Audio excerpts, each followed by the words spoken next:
I have a former audience member complaining on this comment thread that I blocked them. And then they said, GTFOH, you don't play on PC, you play on Xbox. You just say that so that you can appear neutral. I mean, that's probably why I blocked you, because for some strange reason, a lot of these folk like to deny what the truth is.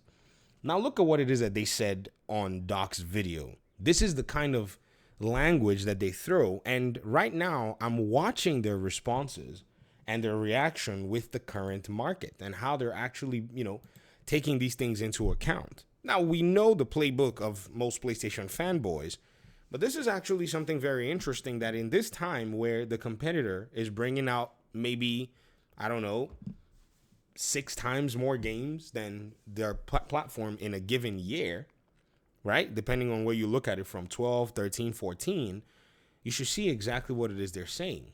This person said, if you're a child, I understand Game Pass because you haven't got money, especially for families. Wow. How much of a disconnect do we have here for somebody to comment on somebody else's pocket or financial situation because that person wants to be financially savvy? It's interesting because if you kind of think about it, this is one of those commodities that you can actually live without. It's a video game. You don't have to play it. You don't have to buy it. You don't have to engage with it. And your life is going to still remain the way your life is. In fact, in many cases, your life would be better off if you were to find something with a little bit more productivity to do as an alternative. But this sentiment from these PlayStation fanboys that if you engage in Game Pass, somehow it puts you in a position where you are financially incapable, or just the way they will backdoor say that you're poor or insult anybody in this kind of way, is something that continues to go on. And, the beauty of all this is we can see it from the things that these folks said. Then they said, but if you're an adult, why wouldn't I buy the console that does both consoles, e.g. the PS5, has Sony and Xbox games? This is a very weird mindset, because if Game Pass is this thing about being poor, then how come the people who are basically on Game Pass are continuing to grow? Like on PC, where Game Pass got 30% more subscribers in that regard, right? You would think that it's somehow a plague if you're pretty much on this ecosystem and you use it and people basically say things like this. Bro, you're rocking a PS5. There are people who are PC gamers whose hardware, when they actually lay out the cost, is going to be quite interesting when you look at the differentiation. Don't say things like that, because it kind of sets you up and makes you look like, you're an elitist. A lot of these people will say things like this, but then they'll turn around and call somebody else an elitist. And you see why I blocked somebody like this, because there is a highbrow mindedness. They come in on their high horse, pun intended, and try to go ahead and make everybody else feel like they're an inferior gamer, when in reality, you're playing on a console, an inferior PC that's being locked by Sony, a very greedy corpo that all he wants to do is take your money, and you're proud of it. Instead of saying, okay, possibly everybody has what it is that they want to engage with, this is the kind of stuff you do. This person replied and said, PC has Xbox, PlayStation, and Steam games. Why buy console again? Another person replied and said, does PlayStation do both? Still looks like Xbox puts certain games on PS5. Maybe all future games, maybe not, no guarantee. And what's Sony games? Xbox offers more value than PS5, and PC offers more than everything. This person replied, what Sony games were console exclusive that's available to only that console? Grand Blue Fantasy, Pacific Drive, Ronin, Stellar Blade, Wukong, Astrobot, all of these games that has been listed here are not PlayStation games. Does that make sense? You have to reach and stretch. Well, Xbox can simply just put out South of Midnight, Starfield, and Avowed.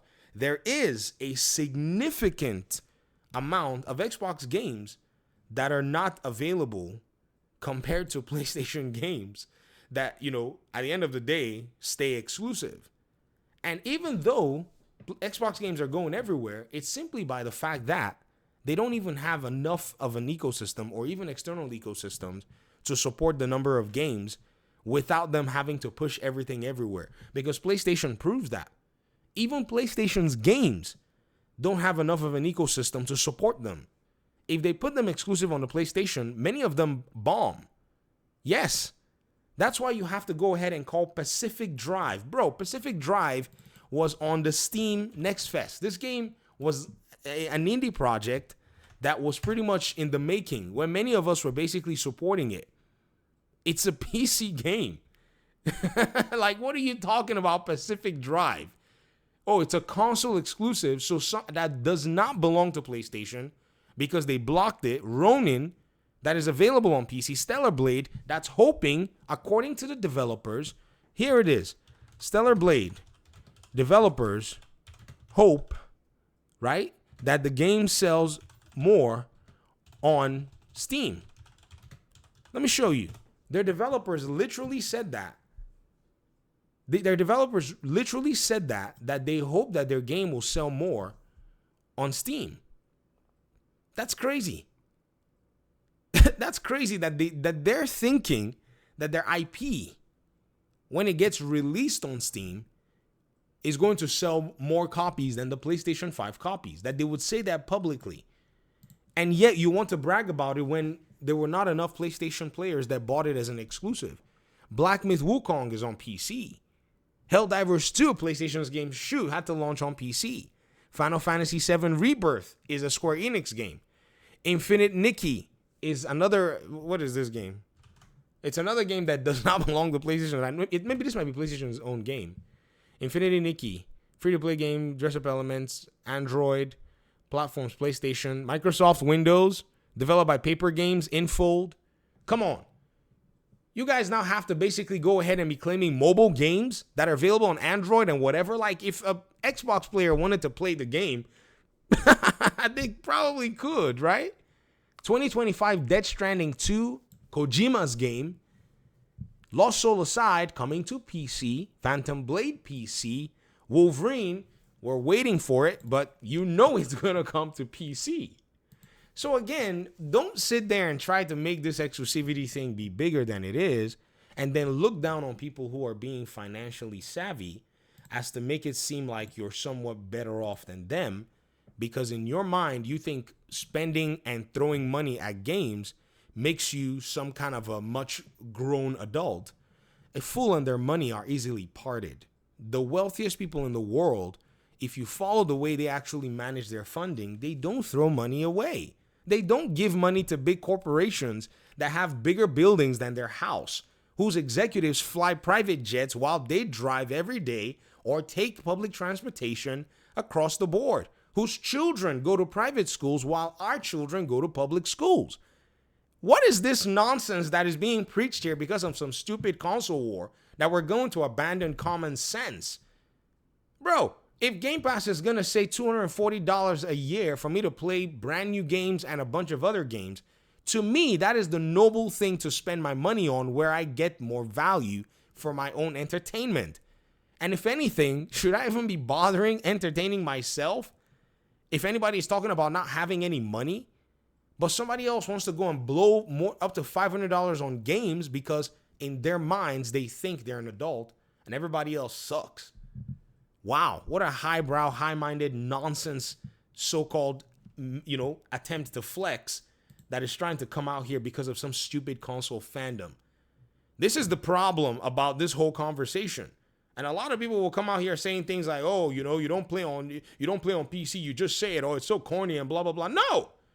I play on PC because of exactly the shenanigans that the consoles do. The reason Xbox right now is gaining notoriety is because they're breaking the mold of what consoles do.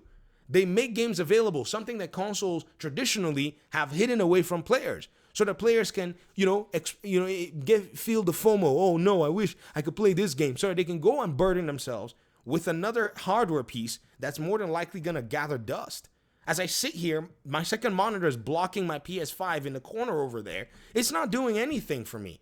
I couldn't play these games with a price point that's sensible. Xbox Series X is sitting over there. I accidentally turned it on yesterday when I was using the controller for it to play Clair Obscur on my PC. I unplugged the PC. I was like, oh, I used the wrong controller. That's when I remembered the thing was sitting right there by me.